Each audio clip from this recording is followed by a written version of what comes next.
Welcome to our channel. నేను Yagnamurthy.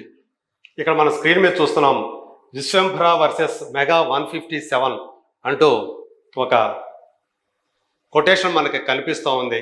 So ఏంటి Vishwambhara versus 157 అంటే ఇది ఓటీటీకి సంబంధించినటువంటి ఒక అంశంగా మన ముందుకు వస్తూ ఉంది.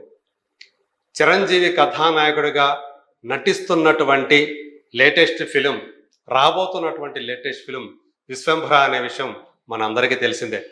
ఇప్పటికే షూటింగ్ అంతా కూడా పూర్తయిపోయినటువంటి ఈ సినిమా విడుదలకు సమాయత్తమవుతుంది. 12వ తేదీ ఈ సినిమాకు సంబంధించినటువంటి ఫస్ట్ సింగిల్ రామ రామ అనేటువంటి ఒక భక్తి ప్రధానమైనటువంటి పాటని విడుదల చేయబోతుంది చిత్ర బృందం. ఈ సినిమాకి బింబిసార ఫేమ్ వశిష్ఠ మల్లిడి దర్శకుడు. దీని తర్వాత అనిల్ రావుపూడి డైరెక్షన్లో సినిమా చేయడానికి చిరంజీవి రెడీ అవుతున్నారు. దానికి సంబంధించినటువంటి ఓపెనింగ్ షాట్ ఉగాది రోజు జరిగింది.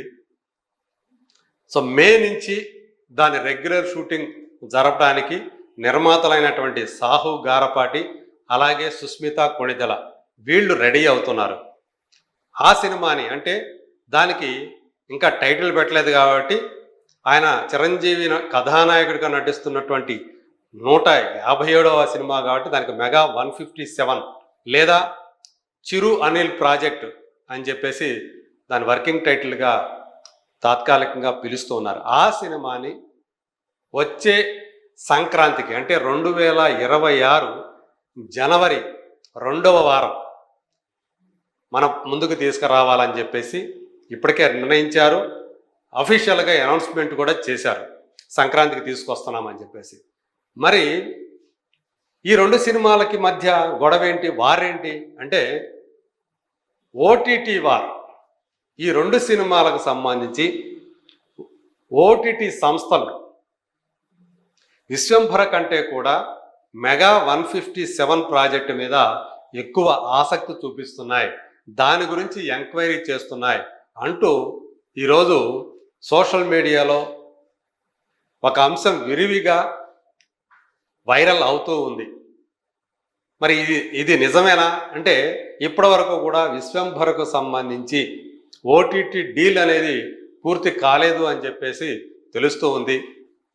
ప్రధానంగా 70% విశ్వంభర సినిమా విఎఫ్ఎక్స్ వర్క్ మీద ఆధారపడి ఉంది. ఆ మధ్య వచ్చినటువంటి ఒక గ్లింప్స్ ఏదైతే ఉందో అదే ఈ సినిమాకి మైనస్గా మారింది అనేటువంటి వాదన విపరీతంగా వినిపిస్తుంది సోషల్ మీడియాలో. ఎందుకంటే దానిపైన విపరీతమైన ట్రోలింగ్ జరిగింది. చాలా నాసిరకంగా ఆ విఎఫ్ఎక్స్ వర్క్ ఉంది. సినిమాలో గనక ఇదే తరహా వర్క్ గనక, ఈ గ్రాఫిక్ వర్క్ గనక ఇదే విధంగా ఉంటే గనక సినిమా దారుణంగా దెబ్బతినే అవకాశం ఉంది బాక్సాఫీస్ వద్ద అని కూడా చాలా విమర్శలు వచ్చాయి. అంటే అలా ఒక యానిమేషన్ టైప్ ఆఫ్ వర్క్గా అది మన కళ్ళ ముందుకు వచ్చింది. అంటే ఒక లైవ్ యాక్షన్, ఇవాళ విఎఫ్ఎక్స్ వర్క్ అనేది లైవ్ యాక్షన్ లాగానే కనిపించాలి, రియలిస్టిక్గానే కనిపించాలి.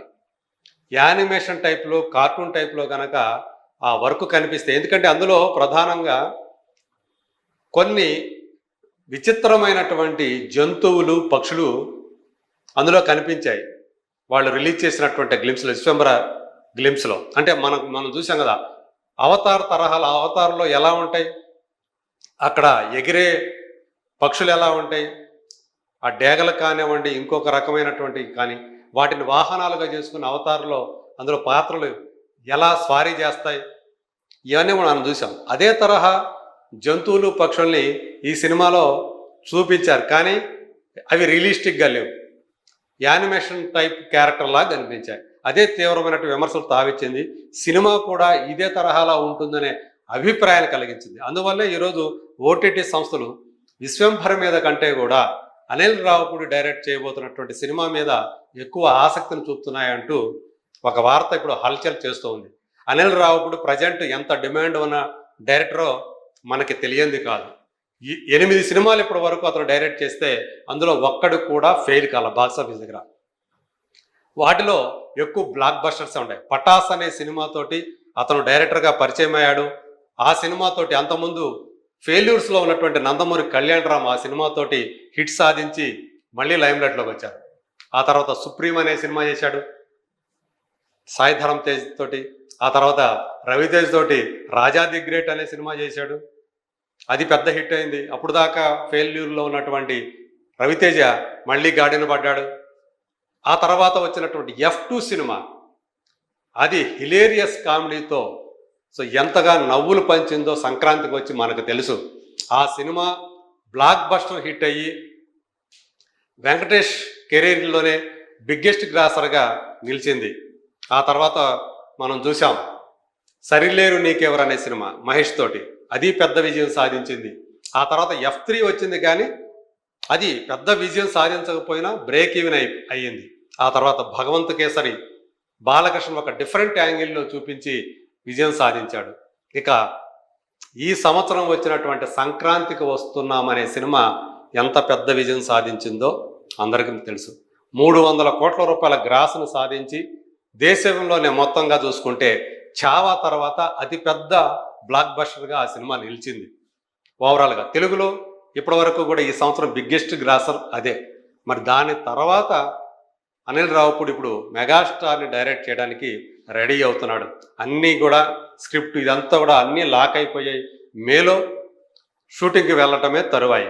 మరి అందుగురించే ఇప్పుడు అతనికి ఉన్నటువంటి డిమాండ్ దృష్ట్యా, అతనికి ఉన్నటువంటి క్రేజ్ దృష్ట్యా ఇప్పుడు చిరంజీవి అనిల్ రావుపూడి కాంబినేషన్ సినిమాకి ఎనలేని క్రేజ్ వచ్చిందని చెప్పేసి విశ్లేషకులు చెప్తున్నారు. అందుగురించి ఆ సినిమా కోసం ఓటీటీ సంస్థలు పోటీ పడుతున్నాయి. విశ్వంభర్ పక్కన పెట్టేసి ఈ సినిమా కోసం ఎక్కువ కోట్ చేస్తున్నాయి, ఎంతైనా సరే పెట్టడానికి రెడీ అవుతున్నాయి అంటూ వార్తలు వస్తున్నాయి. అవి చాలా వరకు మనం అందులో అవి విశ్వసించదగ్గ వార్తలుగానే మనకి సమాచారంగానే ఇండస్ట్రీ వర్గాలు కూడా చెప్తూ ఉన్నాయి.